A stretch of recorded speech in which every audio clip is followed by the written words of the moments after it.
प्यारे दोस्तों, सादर अभिवादन। मैं हूं महेश कुमार वैद्य और आप देख रहे हैं एनजेपी हरियाणा।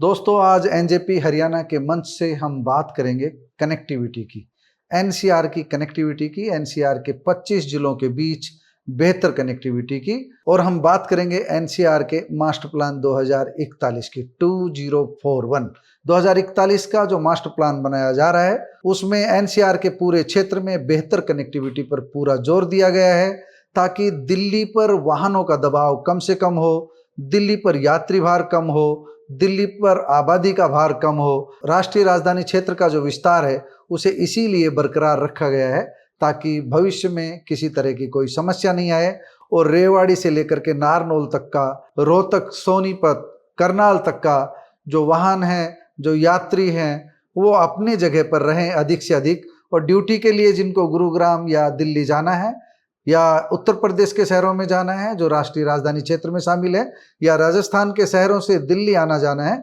जो राजस्थान के शहरों में है, इन चारों राज्यों के बीच बेहतर कनेक्टिविटी पर पूरा जोर दिया गया है 2041 के प्लान में। इसी को लेकर के बात करेंगे। दोस्तों, जिस तरह सड़क तंत्र को मजबूत किया जा रहा है, जैसे केएमपी कुंडली मानेसर पलवल, उसी तरह केजीपी कुंडली गाजियाबाद पलवल, यानी जो ये पूरा रिंग रोड बना हुआ है, इसके साथ साथ ऑर्बिटल रेल कॉरिडोर की बात हो रही है। ऑर्बिटल रेल कॉरिडोर यानी जिस तरह का रिंग रोड है उसी तरह का इसे रिंग रेल लाइन कह सकते हैं।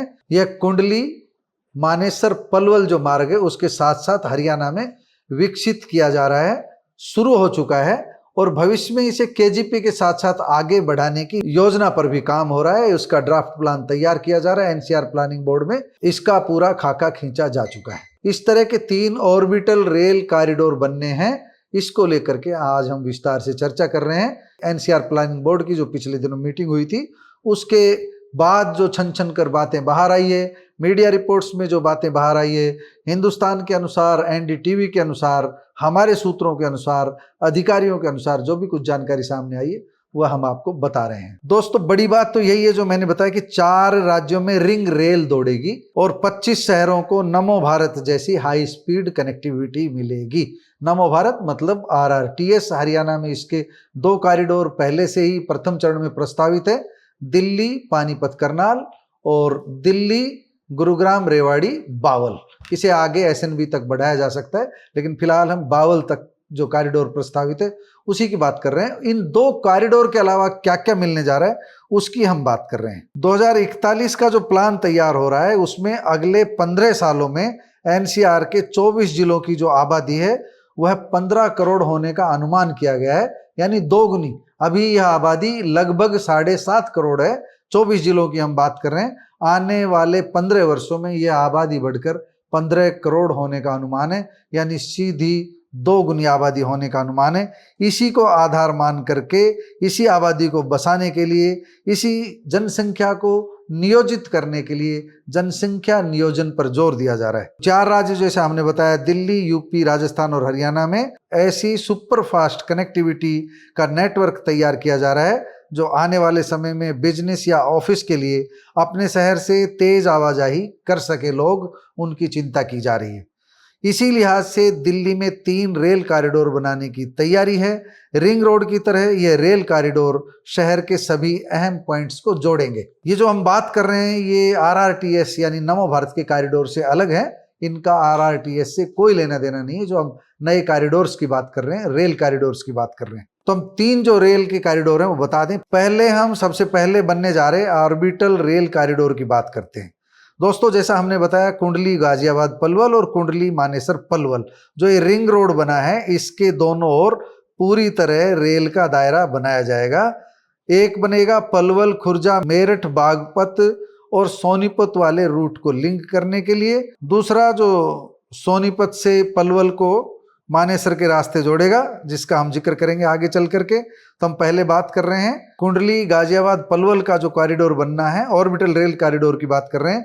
पलवल खुर्जा मेरठ बागपत और सोनीपत वाले रूट को लिंक करने का प्रस्ताव हरियाणा ने उत्तर प्रदेश सरकार को भेज दिया है।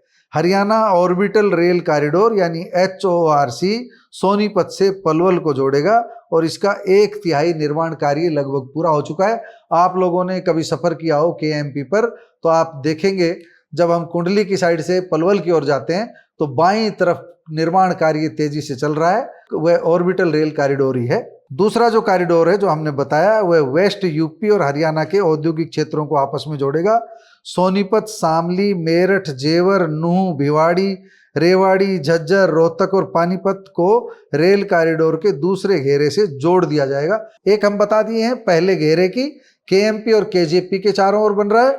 दूसरा घेरा जो हमने बताया वह बनेगा सोनीपत, शामली, मेरठ, जेवर, नूह, भिवाड़ी, रेवाड़ी, झज्जर, रोहतक और पानीपत, ये दूसरा रेल कॉरिडोर बनेगा। अभी इसका सिर्फ प्रस्ताव किया गया है NCR प्लानिंग बोर्ड की बैठक में, NCR प्लानिंग बोर्ड के 2041 के प्लान में। और ये जो रूट बनेगा दूसरा घेरा है, इसके तेजी से पूरा होने की उम्मीद इसलिए है क्योंकि यह आगामी समय में नोएडा के जेवर एयरपोर्ट को भी जोड़ेगा, राजस्थान के भिवाड़ी औद्योगिक क्षेत्र को भी जोड़ेगा और हरियाणा के रेवाड़ी जैसे बड़े इंडस्ट्रियल हब को भी इसकी सीधी कनेक्टिविटी मिलेगी। और हम आपको दो महत्वपूर्ण बात बता देते हैं कि मुंबई दिल्ली इंडस्ट्रियल कॉरिडोर, ये सीधा सीधा जब हम जाते हैं जयपुर के रास्ते, रेवाड़ी जयपुर के रास्ते मुंबई की ओर जाते हैं तो पूरा का पूरा दिल्ली मुंबई इंडस्ट्रियल कॉरिडोर है।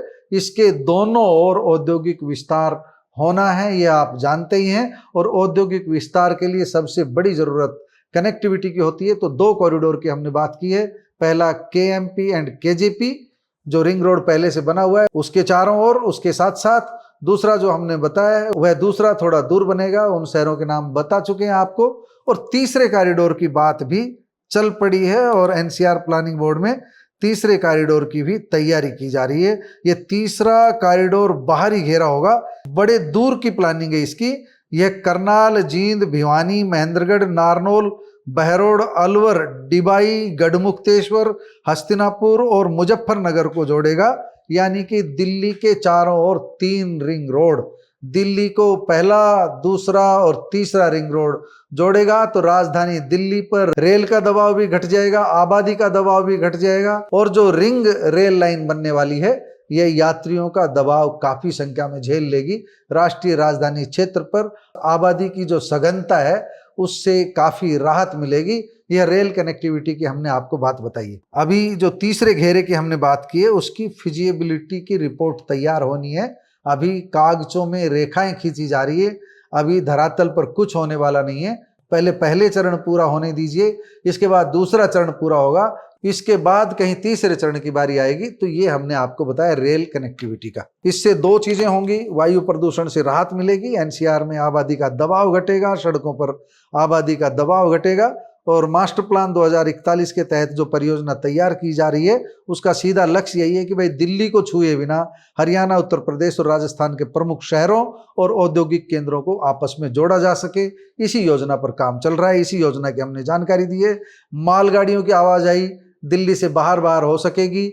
और जो डेडिकेटेड फ्रेट कॉरिडोर है वह अपना काम शुरू कर चुका है। डेडिकेटेड फ्रेट कॉरिडोर से भी मालगाड़ियों को काफी कम समय में एक शहर से दूसरे शहर तक कम समय में आना जाना शुरू कर दिया गया है। डेडिकेटेड फ्रेट कॉरिडोर पर मुंबई तक अभी पूरा नहीं हुआ है, लेकिन कई खंड पर रेल परिवहन शुरू हो चुका है, कई खंड पर कंटेनर ट्रेन दौड़ने लगी है। निकट भविष्य में नांगल चौधरी में लॉजिस्टिक हब प्रस्तावित है, उसको भी इसका लाभ मिलेगा। और हम आपको यह भी बता दें कि कुंडली, गाजियाबाद, पलवल यानी KGP रेल नेटवर्क सोनीपत से जुड़ेगा।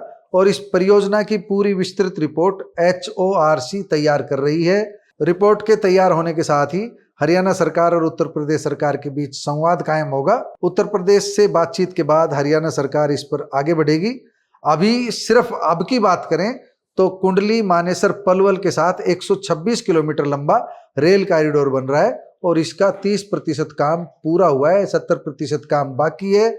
इस 126 किलोमीटर लंबे रेल कॉरिडोर के बनने से भी रेवाड़ी से पलवल की सीधी कनेक्टिविटी बेशक नहीं हो, लेकिन जो पातली के पास जो स्टेशन बनेगा, जो जंक्शन बनेगा गढ़ी हरसरू से पहले KMP के साथ साथ जो स्टेशन बनेगा वहां से पलवल जाना आसान होगा। बहुत सालों पहले, कई दशक पहले रेवाड़ी से पलवल के लिए भी एक नई रेल लाइन प्रस्तावित की गई थी, लेकिन अभी उस पर अमल शुरू नहीं हुआ है। हो सकता है ऑर्बिटल रेल कॉरिडोर बनने के बाद इसकी जरूरत ना रहे, और जरूरत भी रहेगी तो पचगांव के पास एक कनेक्टिविटी की जा सकती है, सोना के पास एक कनेक्टिविटी की जा सकेगी।